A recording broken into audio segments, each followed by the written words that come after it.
Hey.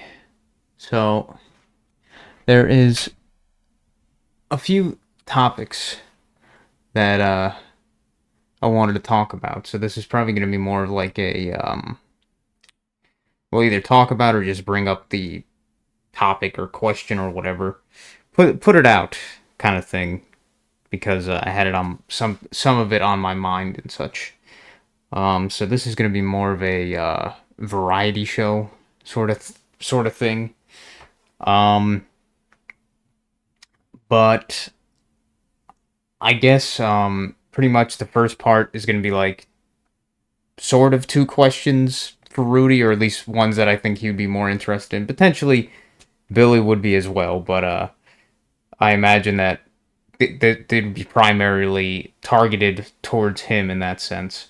And then the later half would be more for Billy, as well as a sort of thing I was going to do just mostly for fun, mostly for the fun of it. But, you know, it's based around the topics we've talked about before. But yeah, besides that, I guess I will get started on the first one that I was going to talk about. Um, let's see. So, how does Rudy feel about AI assisted art? Let's not just say completely AI generated, but in this case, AI assisted art. Because I saw some Toho art posted on that Toho subreddit, and I looked at it and I had a feeling there was something off about it. I had a feeling it was AI generated in some way. But then when I checked the comments, people were confused as well if it was AI generated. Apparently, the artist that made it, or whatever you want to say, the artist that it originally came from, or whatever, uh, apparently that artist like uses AI to generate some image, then they trace over it and correct obvious mistakes, like with messed up text and such. Because like in this image, it had like a stack of books, and they all had some kind of text on their spine. So I was thinking if it was AI generated, usually the text gets pretty fucked up. But in this case, it looked like it wasn't fucked up, or at least not that fucked up, like that to the point where you think like immediately, oh, that's AI generated garbage. Um, but then you looked at other things and it looked weird. It looked strange. Um, Correct obvious mistakes and messed up text and such. And I just wanted to say, what's your opinion on stuff like that? What's your opinion on stuff like that, like AI assisted, where they in this case they generate an image and then they like trace over it and correct errors. I imagine maybe change like a few things here and there and shit. Um, to me, it does make it feel kind of soulless. It's just strange, like looking at it, like kind of you could tell that it's off, that it wasn't fully created by a human or whatever.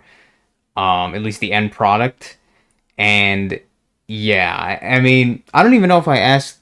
I mean, I we did talk about AI generated stuff, but I don't know if I asked your opinion on what it is. Like me, like, and then I guess the end of the day, you can't stop people from generating these AI images and shit. Like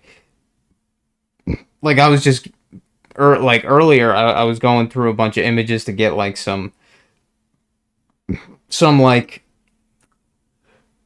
like I don't know, placeholder images or assets or whatever for like a thing that I'll probably do at the end of this video, like a little like sort of presentation thing. But I was just looking through like some of these like generic image searches, or like for like whatever, like some things.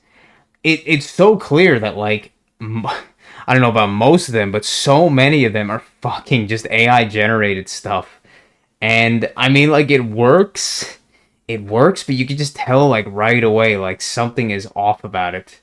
And I mean, as I've said with like that hentai website, fucking I recently put um a filter for like tags, because I guess they eventually added an AI generated tag or whatever. So galleries that have the AI generated tag, they get filtered out.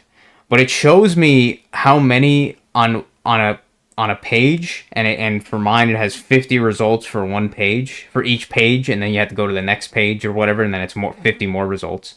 But it shows you how many galleries were filtered from that page of results, and it's like fucking so much of the time. One time I think I saw like 48 results out of 50 were filtered out before it that were AI generated or like had that tag that were filtered out. And these are ones that are just tagged with it. Some many of them I don't even think have, like, a lot of them don't even get tagged with it, or at least don't get tagged with it immediately. And it's just like crazy, just a flood of just AI generated crap. And you could just like, I know if you took like one, I know they did like some thing, did like a survey of like people if they could notice if something is AI generated or not, and most people seem to be wrong. Like they mistake AI generated stuff for not AI generated, and the other way around, the AI generated stuff for or not AI generated stuff for AI generated or whatever. Um, but I don't know. As soon as I learn that something is AI generated, it just takes something away from it. And I know it sounds silly and a kind of simulation of sorts, but you can just tell it's there's something not right with it. And the stuff it generally puts in is so like generic, like the shading and the lighting effects and like this semi-realistic quote unquote like glossiness that everything seems to get. uh it just takes so much away from it. I don't know, but that's just my opinion on it. And this AI assisted shit, I kind of think basically the same thing. Like, I don't know, like, I can understand people like the getting the instant gratification, instant results without actually really having to do that much on their own or actually like learn the skill. It's kind of like these people that quote unquote learn to code by mostly letting like Chat GPT do the most of the work for them. But then they kind of find out that they don't really know anything. Like they like as soon as that Chat GPT is gone, as soon as the handicap or the crutch is gone or whatever, the crutches are gone. They don't know how to do what they've supposedly been doing this whole time using these tools or whatever. So I kind of see the same thing with the AI generated or AI assisted shit. Just wondering what your opinion on this whole thing is, because I don't know if you have much exposure to it, um, as like I have in some ways, but I imagine you kind of do to some extent. Um, and the next thing I was gonna ask was, how does a guy like this one I put literally like like a few minutes before I made this started recording this, because you commented on Billy's most recent video. um so I just said, might as well bring this up as a topic because it's kind of interesting. But like, how does a guy deal with a woman that is one of these stimulus chasing types that buys endless amounts of junk like all the time to get that little high from buying stuff, just whatever it is, just buying something and they get a little high from it. Like, how does a guy in a relationship with one of these kind of women even deal with that, besides just straight up avoiding them from the first place kind of deal? um like, knowing many of them, just they would just use underhanded tactics to spend the hubby's money anyway, etc. Like, my mom is pretty much like this. Like, she might not be the worst offender out there, but she's definitely an offender of this. She buys lots of shit. She buys lots of garbage that nobody, like, there is almost very little utility for, or stuff that we already had that was functional, but she just felt the need to buy something, get that little high. So I know she's like this. um and I see my dad, who's kind of a pussy whipped, um happy wife, happy life, whatever you want to say, pussy whipped boomer. Um, and then I tell him, like, well, the only way you could deal with that is like just straight up remove all credit card access and stuff like that from her. But then I think about it, I'm like, she would still find ways to get around that by like stealing, like going into his wallet and taking money or taking his credit cards and spending it. So I'm like, I don't even know how a guy would deal with that besides from the get go somehow training them to not be like that or something like, or maybe just continuously having it so these women have some purpose and stuff so they don't feel this need, this constantly stimulus chase. But then, like, with a lot of them, once the kids are out of the picture or once the kids are grown up and they don't need the mother anymore, for the most part, I still don't know what these women do. Like, yeah, I don't know. It's just one of those questions that it's more of a hypothetical one, but I'm like how would a guy deal with this besides just getting out of that relationship in the altogether? Because yeah, I don't know. It seems really difficult to deal with that in some way, besides the woman not being like that from the get go as well. But that seemed to me, from what I've seen, that's a pretty rare thing. These women, they love that little high of spending money on crap. Um, okay, the next one is more of a personal thing, but it was kind of weird. I mean, I've experienced this before, but it is always weird when it happens. And I figured I'd talk about it because it's kind of curious. And maybe somebody else had similar experience in some other way. But so currently it's past 4 o'clock, so I'm currently probably about 97 hours through my fast. So 97 hours of no eating and no drinking anything. Dry fast, whatever. And tomorrow morning I will eat again. I'll break the fast. So it won't be 5 days. It'll be like 4 days and some change. Because I don't feel like I usually prefer to eat pretty early in the morning, like it's around the same time that I wake up.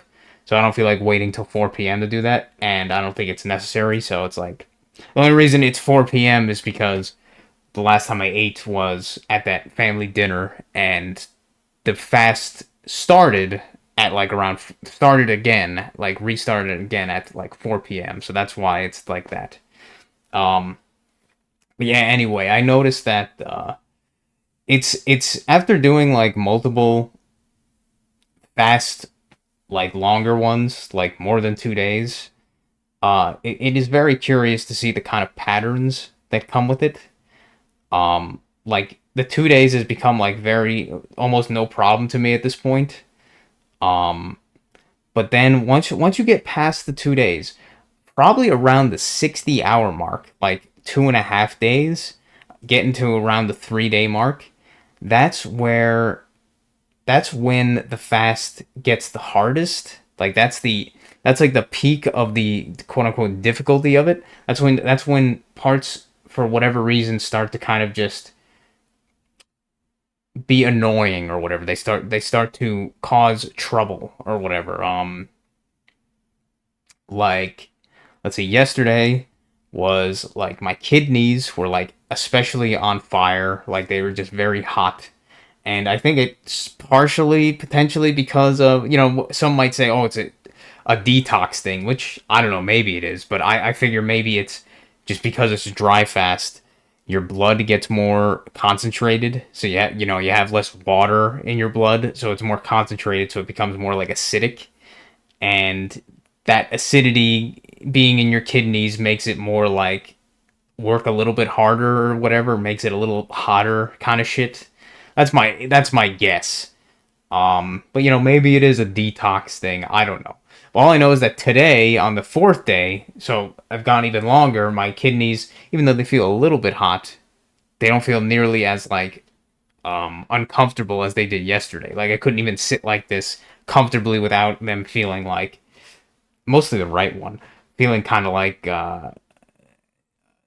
uncomfortable to like be putting pressure on or whatever.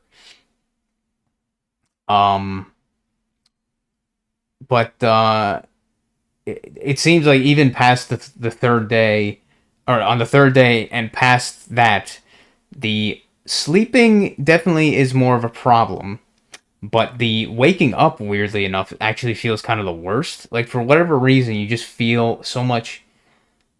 It feels so much harder to get out of bed, but you just feel like you. It feels so much harder to get out of bed. Like you feel more uncomfortable just laying in bed for whatever reason. I don't know why. Because as soon as I get out of bed, maybe like after like 30 minutes or an hour, like I feel so much better than I was just laying in the bed.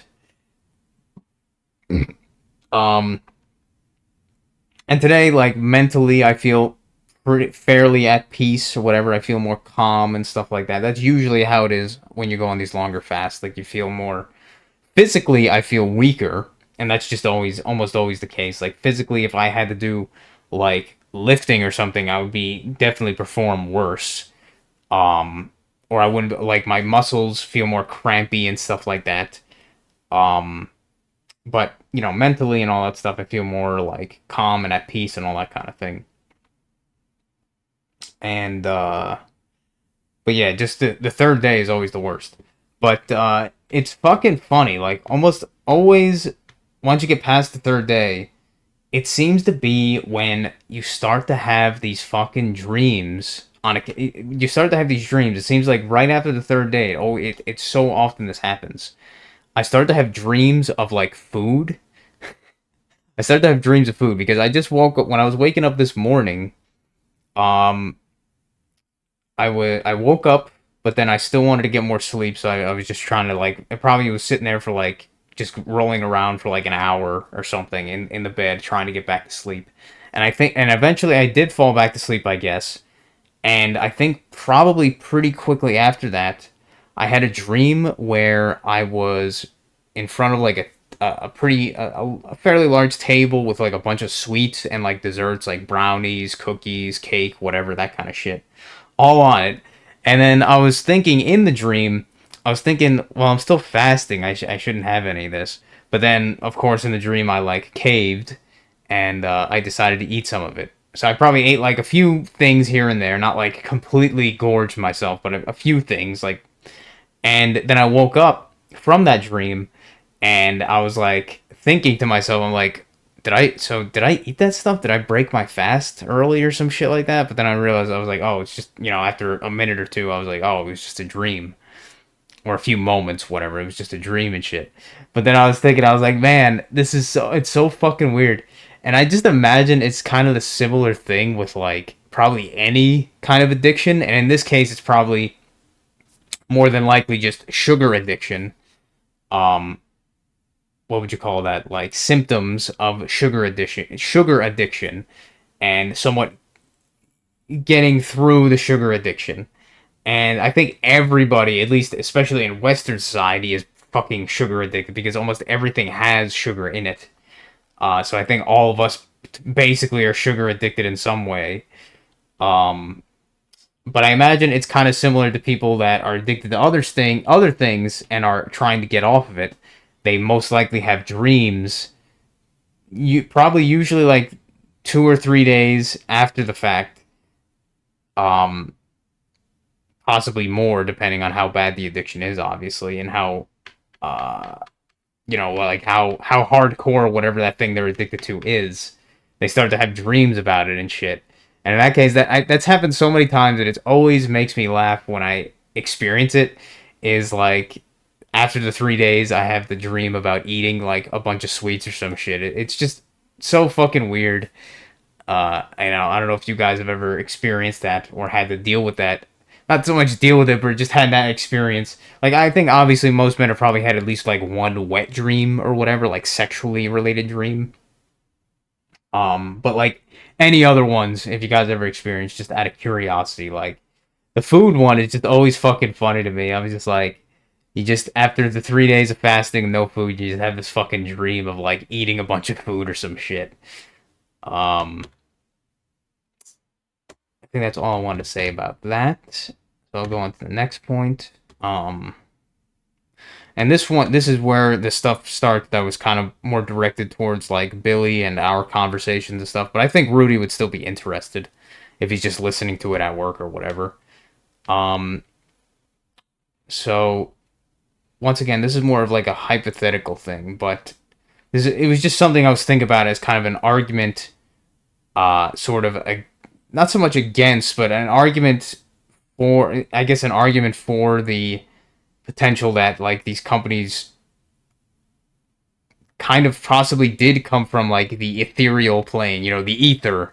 They just did kind of poof out of nowhere or whatever without some real person being involved in the process to an extent, I guess. Like just poofed into the matrix, if you want to put it that way. Um, but so if humans make companies and such, what can explain the phenomenon of shitification of everything? I guess all these humans could just be on the reality download and such. Um, but isn't it weird that all of these companies seem to eventually be bought by the giant megacorporation monopolies at some point, then inevitably just get worse afterwards? If real people were just making companies, wouldn't there be some sort of back and forth balance of stuff getting worse on one side, but then another getting better, etc., etc.? Like, once again, it's a hypothetical question. There's probably no answer to it, but like, I would think that if these companies were like actually ran by real people and not just straight up robots or NPCs or whatever you want to say, and running on some kind of script from being poofed into the reality and stuff. Like, why is everything, like, basically everything, like, it's almost impossible to, like, just make a list and say, like, oh yeah, that's getting better. But, like, the list of stuff getting worse over time, just more and more, just keeps getting bigger. And the list of anything getting better just keeps getting smaller. Like, there's no balance between them, I think. Um, like, anything. The entertainment industries, like that's what everybody's been talking about.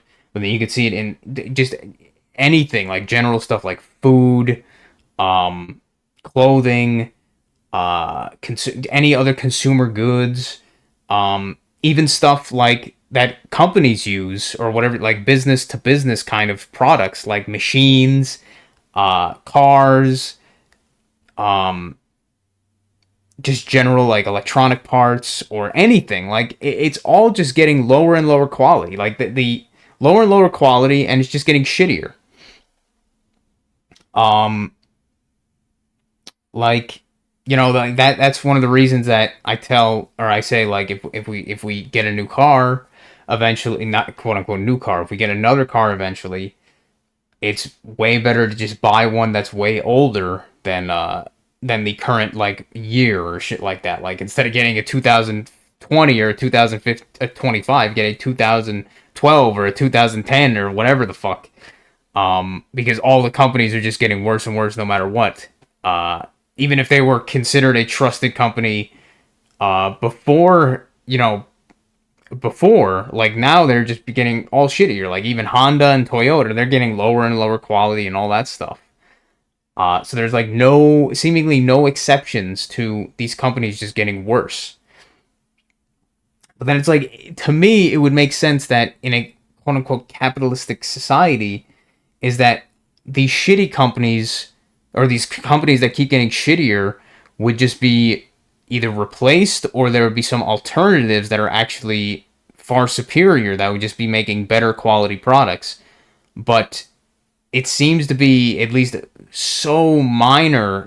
So like the amount of ones that are getting shittier is so much bigger than the ones getting better or the ones that are putting out like products that are actually of like equitable quality to where they were decades ago kind of shit. Um but yeah, that's just kind of like hair. But that's just kind of my like argument towards the kind of stuff like many of these places I think likely were just kind of like poofed from the ether into existence, into the matrix, because I just don't see how these places could all like basically seemingly at the same time at the same rates just keep getting worse and worse and worse, and almost none of them getting better to compensate for that. Like just go to the food store and like stuff that you might have had like 20 years ago, like any of these stupid products, like fucking cereals and stuff. Like all of them are just getting worse. And you can even look at it from stuff like the logos. Like they're changing like the logos. Like I watched the video and the guy did something about like the Captain Crunch cereal. Like I looked at the new Captain Crunch on the box and he just looks so much shittier than the old Captain Crunch from like 20 years back. And any of these other like all of this stuff just keeps getting worse.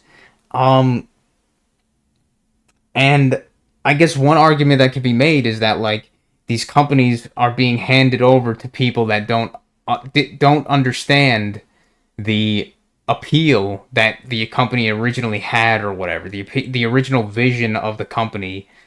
um the people that like made it or whatever. So their like descendants are just making it shittier because they don't know what was the appeal and what made it good, kind of thing. So they just keep making it shittier that way. That's like the main argument I can think of against what I'm saying here.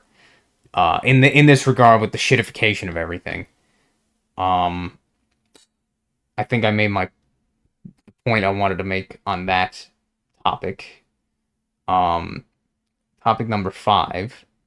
This is more just kind of a thing that I've sort of thought about, was some stuff I've considered when thinking about the fact that so many places just buy their stuff from other businesses, business to business transactions, whatever you want to say, business to business stuff instead of business to customer. Such as the bread and bagel example, or the bakeries that used that. Like this is one that I learned about. I mean, I guess it shouldn't be surprising, but it was something that I was like, wow, really? But yeah, I mean, it makes sense. Or the bakeries that used box mixes or already made frostings and such. Like apparently a lot of bakeries, they just buy they don't make their own frostings and shit. They just buy like the packaged frosting, like stuff like you'd find at the store, like Betty Crocker, but just in bulk. And then they just use that on like their cakes and shit. That's why I noticed, because I had like a cake with Betty Crocker frosting on it, like chocolate Betty Crocker frosting. And then I had a cake from a local bakery over here that had chocolate frosting on it. And I noticed like right away, I was like, wait a minute, this tastes almost exactly like that almost exactly like that Betty Crocker frosting I just had on a different cake. Um, so I was like, all right, so this place is not making their own frosting and shit. So this place is most like probably in that case also using just boxed mixes and stuff to make the cakes. And they're just selling the cakes, decorated cakes, in their bakery and shit. Like they're not actually making most of their stuff at all from scratch. Um, but they use box mixes or already made frostings and such. Like maybe truly homemade stuff really does have more. Oh, that like the kind of point I was thinking of with this is like, with that fact in mind, like maybe truly homemade stuff really does have more of a market than I'd expect due to this, even though the labor and cost initially would be a lot higher just to the inefficiency of making stuff primarily from scratch. How long it takes time wise, and how much more labor is required potentially for whatever that thing is to make from scratch and stuff. Um, but it was just something I considered maybe for my own potential future business endeavors or whatever. Is like, you know, maybe have more confidence in the potential market for actually homemade from scratch stuff compared to even just these local bakeries and stuff, and local bakeries or local whatever stores that just sell stuff that's already pre-made, and it's usually, it often comes from the same place, and it has the same texture and taste and everything. Like that's the great thing about it, is that it's consistent, but that also kind of takes away the appeal, like that takes away the flavor of it, if that makes sense. Like it takes away from the the variety, and like the, if you want to say, the soul of it, I guess, potentially, is if somebody made their own homemade frostings and shit, or their own homemade baked goods, like compared to what these stores make, or these stores distribute more than anything. Like, not even make them; they just buy them from somebody else already made, and then they sell them to people from their storefront. So it's like, yeah, maybe that kind of stuff has more potential than I thought it did. Than I potentially thought it did. I mean, in that sense, it makes more sense how some of these places can have entire fucking displays of different baked goods, and it's like probably a lot of them they might have to get fresh like basically every day. Like, I'm sure some of them, depending on this place, have stuff that's been there for a few days and it's probably a little bit stale and stuff like that. But outside of that, like these places that have bagels, they get kind of moldy and funny like after a few days, not even. So I imagine these places, and I think like Dunkin' Donuts, like they almost throw out their donuts like every night, from what I've heard, like from people that do like dumpster diving shit. Like basically at the end of the night, you'll see them throwing out like all their leftover shit into the dumpster, and then the next day they'll buy or they'll have a new thing or a new batch or whatever to sell, made from wherever they get it from. That whatever place makes the donuts for them, and then they just distribute it and shit. Um.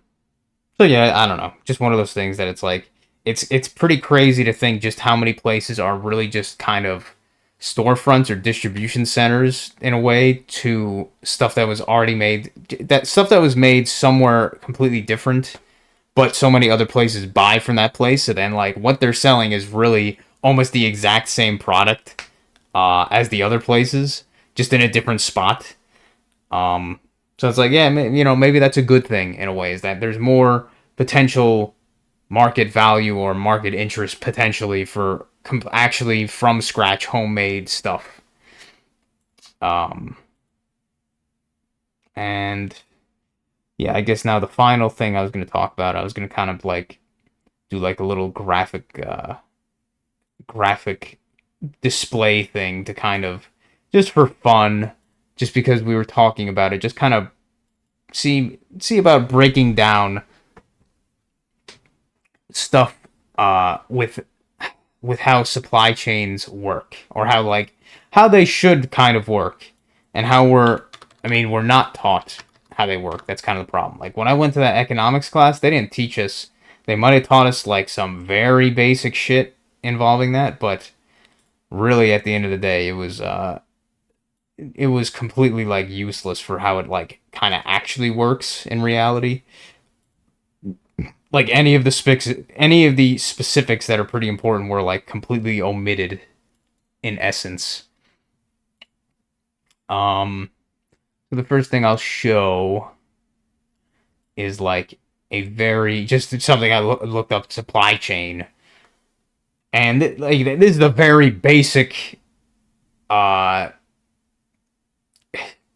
breakdown, I guess you could say, of like how it generally works. You got the raw material, the place that produces and harvests the raw material. Wait a minute, supplier. Oh, I guess, and then you have the supplier company that buys the raw material in bulk and shit, and then they sell it to the factory, which refines that raw material into something or packages it into something, whatever they do with the raw material, usually refine it into something that is useful for commercial use. Like, you're not going to be having, generally, you're not going to be having people like buying straight up wheat grass that was harvested straight from the field. Because for them, for the most part, that has really no utility to it. So you'll have a factory that'll buy it from a supplier that will turn that wheat into, say, flour. They'll grind it down into flour. And then they'll bag that flour, and then they'll sell it. But in this case, I guess they kind of would be selling it directly to the retail themselves. But in the middle of that, one of the middlemen is the distribution chain, because from that factory, they probably might not have their own giant fleet of various trucks and truck drivers and stuff like that to distribute it to the retailers directly. In some cases, they do, but in probably many of them, they have a middleman, that being these distribution centers, like my dad works at for alcohol distribution center. They take that product from the factory, likely stored, likely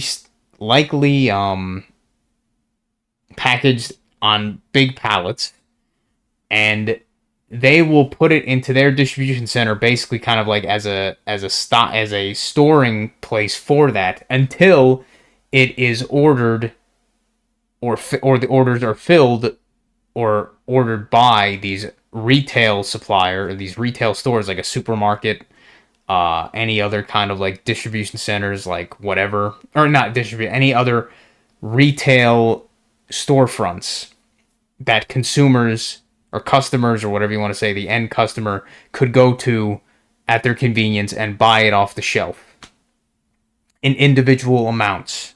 Like instead of a pallet of flour bags, you get one. You could buy one bag of flour or whatever.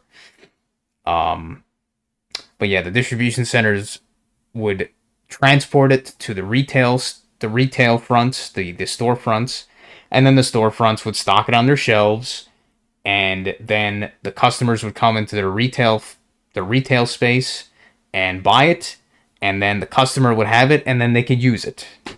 So that's kind of the very simplified supply chain of how these, like, supposedly these supply chains and businesses work, kind of shit. How this whole system works. And I figured with that, I would just do a fun little mental, I don't know, mental game or whatever, and just say, okay, let's for the hell of it, actually take some, not just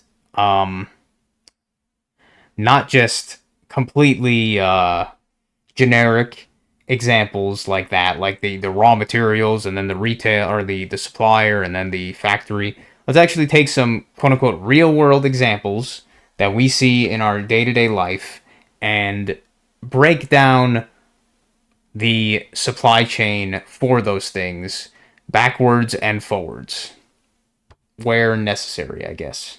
Just to the best of my, basically off the top of my head, kind of ability to, and see where that goes. So, because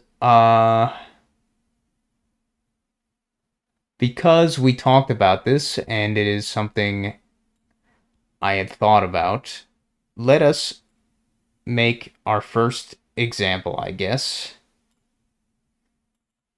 a storefront. And in this case, the storefront would be a bagel shop. Kind of wish I wasn't doing this in GIMP now, because it might not be the most convenient for this kind of presentation or whatever, or this kind of on-the-fly presentation thing. Let's see, 64 font. Delete.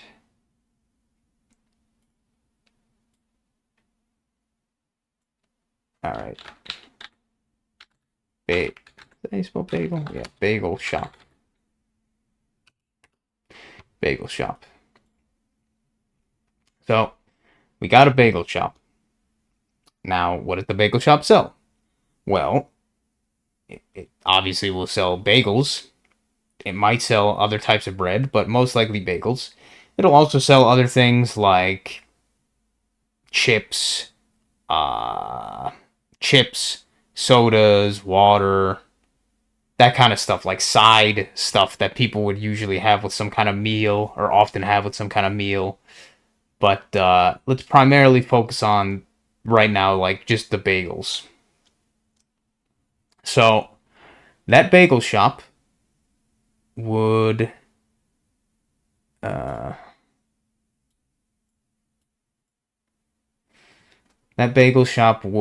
get their bagels, more than likely, from what I've seen, they would get their bagels more than likely from a commercial bakery, or whatever you'd call it, a commercial factory that would break, a commercial place, a bigger place most likely, but doesn't have a retail front, that would actually take dough and bake it into bagels. Take dough and bake it into bagels. Now would that place make it by hand? Probably not. They would probably buy. I don't know actually. I don't know how that part might work for these kind of commercial bakeries. I would imagine they probably have really large fucking mixing machines, like giant mixing machines, like probably 2 stories high or some shit, 2 or 3 stories high mixing machine tanks, and they would probably mix the quote unquote raw ingredients together, that being the flour, the water, and whatever other stuff that they deem necessary to make that stuff consistently. Um, so let's say for bagels, it would be white flour. Maybe it would be bread flour. It could be bread flour, but whatever flour they use, water, and what's the other thing? Yeast. Yes, yeast. Something, a leavening agent. In this case, it would be yeast that they would need to proof somewhere and until it rises and stuff like that. So they probably have to have a room or some shit. Many, like, probably big rooms to store the mixed dough that has the yeast in it that needs to proof and everything. And then once it is proofed, they would probably put it on some kind of, probably put the dough, possibly shaped by a machine, more than likely shaped by a machine into some kind of like circular shape. Um, and then they would go through a conveyor belt that would go through a giant industrial oven, and then it would bake it, and then it would come out the end baked, all good. It would probably cool for a few minutes, and then they would package it to be shipped to um they would package it to be shipped to the uh in that case, yeah, it'd be probably packaged and then shipped. I don't know if it would be shipped to a distributor or they would have their own people. Like, yeah, that one I'm not sure on that one how that would work because it's like stuff that's considered fresh food, so it wouldn't be something that would probably be stored for a very long time in like a distribution center necessarily. So it'd probably be kind of like taken by trucks that are already going to be going out that day and then brought to distribute amongst um, the retail storefronts such as this bagel shop. So let's see, factory, factory. Oops. So we got a factory, and I don't know, call it.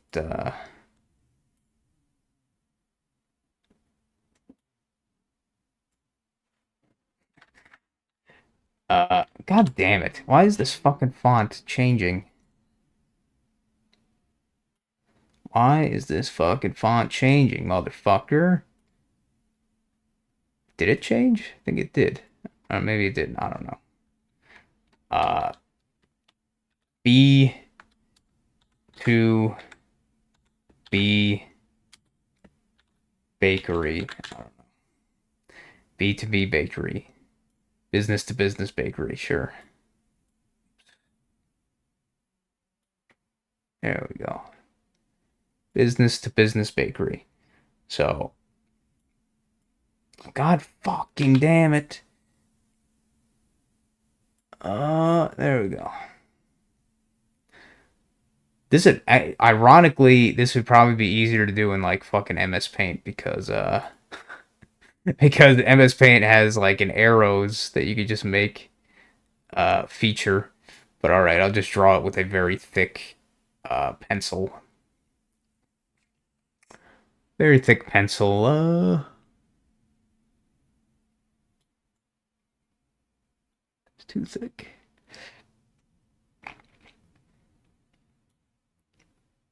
Oh, don't do that. Let's make another layer. I don't know why I'm even bothering with some of this shit. New layer. Drawing layer. Drawing layer. God fucking damn it, dude. Uh, God damn it, man. Stop it. Transparency. Okay.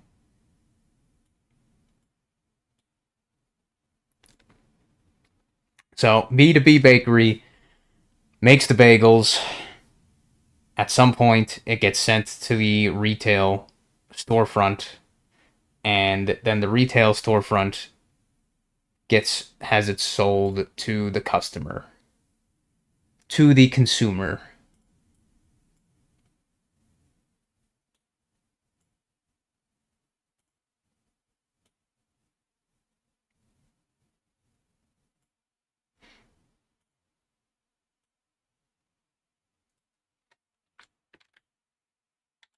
Consumer.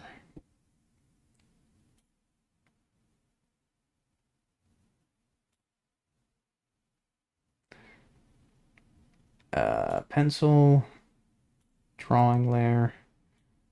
That the consumer comes to the bagel shop and buys the bagels. But now it gets also interesting when you think of the kind of other in between businesses, or whatever you want to say, companies, services that are there to facilitate the less basic stuff of the process. Like, bagel shop sells bagels, but bagel shop also needs, well, actually, oh yeah, I guess now that I think about it, maybe the bagel shop doesn't even need ovens and a kitchen, because if they are just selling mostly the bagels, they probably need a kitchen to, say, make sandwiches, like to make sandwiches, or some kind of space to prepare sandwiches, and the refrigeration space to store the stuff to make sandwiches with. In this case, would be probably like some kind of cold cuts, like salami, ham, cheese, cheeses, cream cheeses, butter, potentially eggs, fucking stuff like whatever it's called, the salmon, sliced salmon that that they like to use on bagels and stuff, bagel sandwiches, tuna fish, whatever. So they probably do need some kind of kitchen space. Maybe not necessarily ovens. Probably some kind of ovens if they make hot sandwiches too. So let's just say, for argument's sake, the bagel shop has a kitchen. That kitchen has equipment such as ovens, sinks with plumbing, dishwashers potentially, or a dishwashing sink possibly, um, cash registers for the actual, like, storefront part, uh, just general shelving and stuff, air conditioning, probably some kind of air conditioning or some kind of system like that.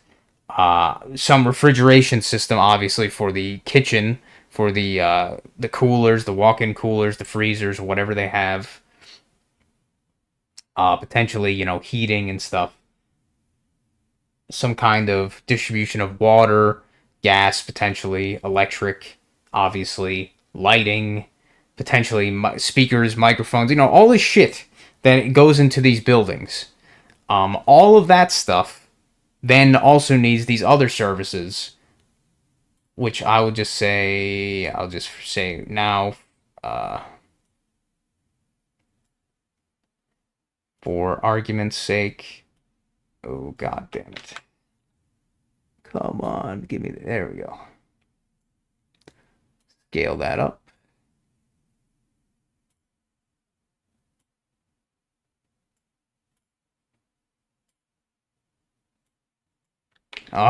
Okay, wait.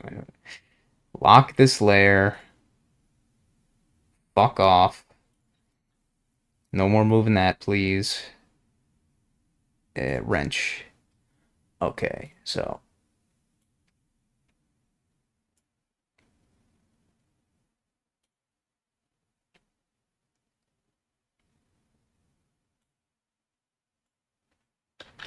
skilled labor. We'll just put That is the umbrella of skilled labor. So there needs to be skilled labor that maintains or installs or fixes any of the stuff that goes wrong in these systems or in these utilities and tools, machines within these facilities and these places. Like everybody, to some extent, even the consumers will have some use of these various skilled labors to some degree. And these skilled laborers will not always serve the exact same customer base in this sense. Like some of them will only work for uh, the commercial or the I guess you could say the retail stores. Some of them will mostly or only work for the residential customers. Some of them will only work for the industrial or the commercial stuff. But either way, they all oops, that's not the right one. Either way, they all pretty much use this in some form at some point, to different degrees. Um, and then if you want to go even deeper than that, then you have another company or many other companies that have to make the uh, stuff that the skilled labor actually uses to fix and maintain or install the shit, such as motors, uh, sensors, sensors, circuits, just other appliances, heat, heating units, thermal units, whatever. All this shit that is involved in all this stuff. Most of it, kind of interestingly, comes down to the end of the day to be like some kind of motor in a lot of cases. Some kind of motor attached to something that does some kind of work to facilitate some action or some mechanical advantage, whatever you want to say. So we'll make a I don't know. We'll just make it another factory icon.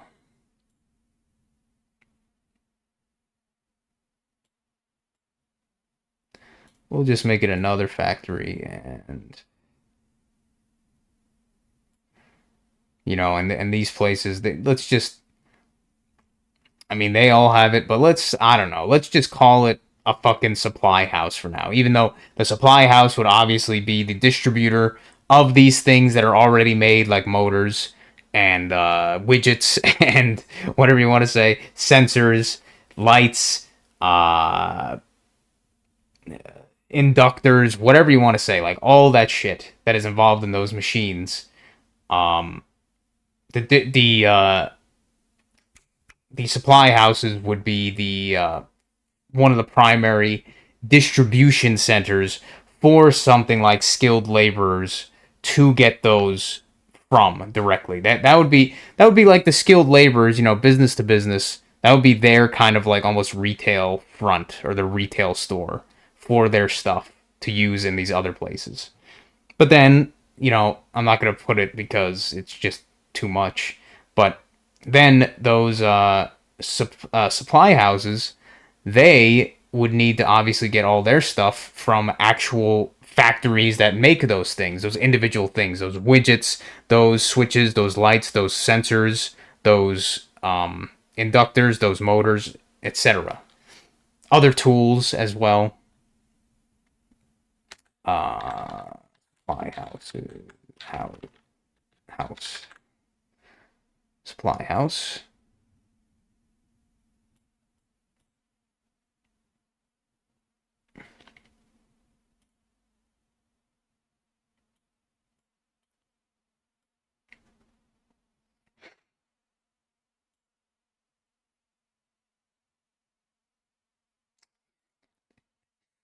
Fucking OCD is like, yeah, even though it's completely pointless. Uh, but then you could go even farther back with with B2B bakery, where do they get their supplies for to make the bread? So they would have to get it from another uh a what was it? What did they just call them? Suppliers? Yeah, supplier. I guess they would get them from somewhere. But let's just say for let's just say for all intents and purposes that B2B bakery is getting their product directly from uh the raw material company that's getting the raw materials from somewhere.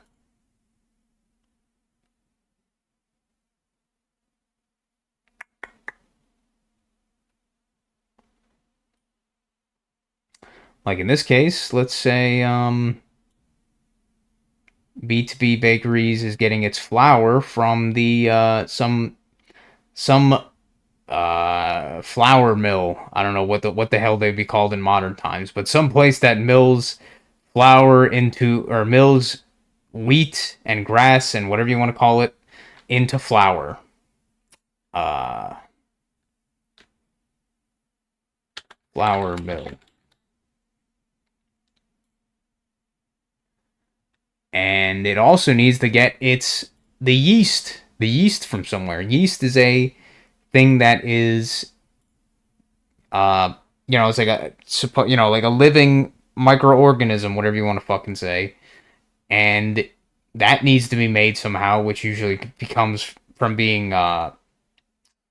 fostered or whatever the fuck you'd call it, and then continually reproducing and then made into amounts that would be appropriate for being distributed and used for customer use, either by people in their households or probably in this case directly used by stuff like B2B bakery. Uh, I got a laboratory one, even though I was gonna use like a different example for like for places that grow like fruits and shit, and then like the laboratory uh yeast maker. Like I was gonna use the laboratory as an example of like, okay, so the place doesn't necessarily just get the seeds from the plants that they've already grown and shit and repopulate from that. Like they probably get their seeds so in some way, at least initially, like say genetically, at least for a lot of these places, probably genetically modified seeds. Um, so they had to probably go through some kind of laboratory process to have that shit genetically modified to whatever way that they want. So then there would be one for that. Um, uh, Drawing layer. Oops. Oh wait, no. Oops. It would be the other way. Arrow going this way. Arrow going this way. And then all of these places, at the end of the day, would still have to go to these maintenance companies in some way, or that whatever these skilled trades for their machines to be maintained and installed and repaired and fixed and all that shit.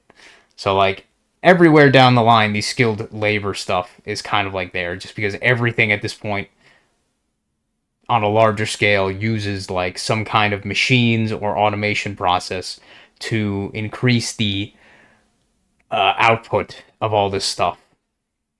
Um, and yeah, I was thinking this chart was going to come out a little bit differently, but then I kind of realized how annoying this is to kind of make in GIMP or whatever to kind of make in GIMP. So I just kind of said, fuck it, and just went with the one example because I was going to go through like a bunch of different ones, just for the hell of it. But yeah, I think that's good enough. I think you probably get the point of what I'm making or whatever. Just like I said, just for the hell of it, just for the fun of doing it. Probably just make that the thumbnail, I guess.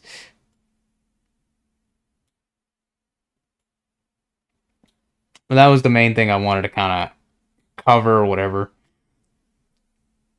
And yeah, it is pretty crazy just to imagine like how complicated the entire system is.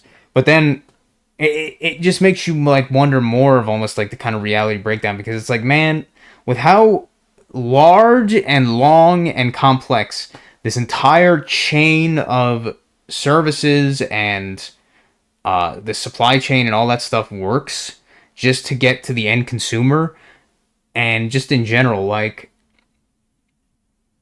how does this stay intact? Like, how is there not constant like chaos and I mean, there is mismanagement, but how is there not constant mismanagement to the point of like stores not having a certain item, or places not being able to do anything because they can't get like supplies from, say, this, the supply house or the motor makers or whatever? How can they constantly get raw materials that they need to make these new motors and to make these new widgets and to make these sensors?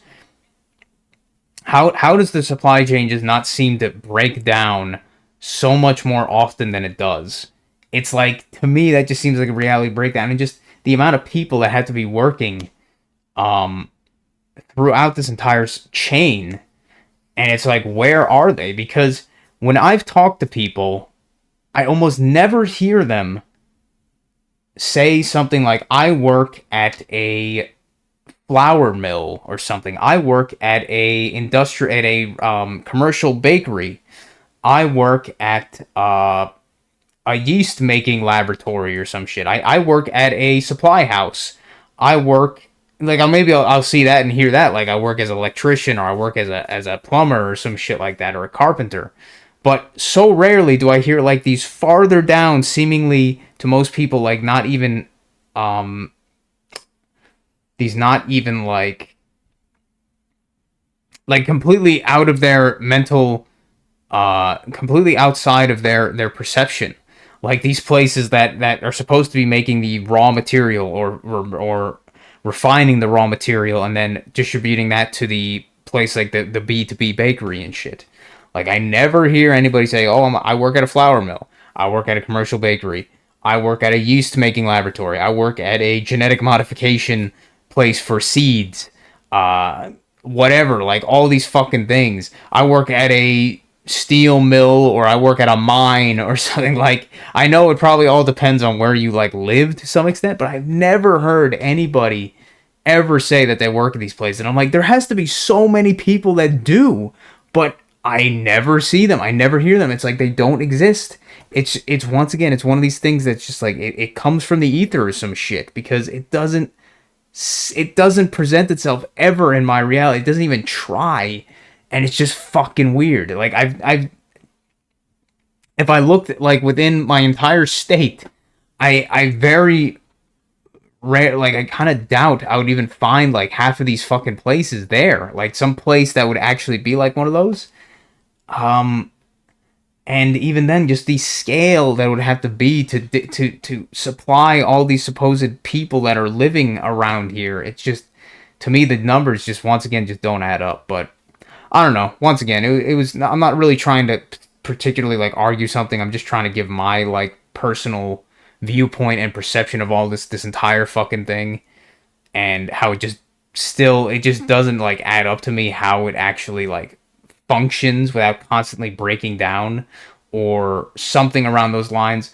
Why there seems to be like nobody that works in these earlier stages of the process and stuff. But there has to be, apparently, because they're massive things. There would have to be massive facilities with tons of people working at them. Um, maybe a lot of those that come down to just people locally working at them. So the only time you'll see that is if you have people that literally live right next to, like, say, the flour mill or the yeast making facility or whatever the fuck, or the B2B bakery, whatever. I don't know. I just wanted to bring that up as a fun little exercise. I think it is interesting to consider, like, just how many different things, like, every one of these places also have the skilled labor shit. Like, the B2B bakery has to have some large ass machines that are probably all fairly custom made to some extent, that need to be maintained. They have to have skilled labor specialists that know those machines, how to tinker with them, how to operate them, the specifics of their logic arrays, whatever you want to say, their logic arrays for their inputs and outputs and shit. The solenoids, the the relays and stuff that they all need, and how the logic runs. They need the software for that kind of shit. Most likely, more than likely, all these places is software for all that stuff. It's the same for all these other places, like a flour mill, a yeast making lab, the bakery. So they need all of that shit. And once again, I don't see that many skilled labor people going around like doing that. I don't know, like not enough at least. And then you got people going to college for like some of the shit that seems like useless, and then somehow they still have a hard time finding jobs. And it's like, well, how? Because there's so many of these places that should exist that they should be hiring these people like immediately or whatever. They should be looking for them like immediately, saying like, as soon as you graduate, we'll hire you, kind of shit. Because where else are they getting these fucking people? I don't know. But yeah, once again, just a fun little exercise I wanted to do, I guess, and hopefully that was entertaining in some way. But that's all I wanted to say. But thanks for watching, thanks for listening, and take care.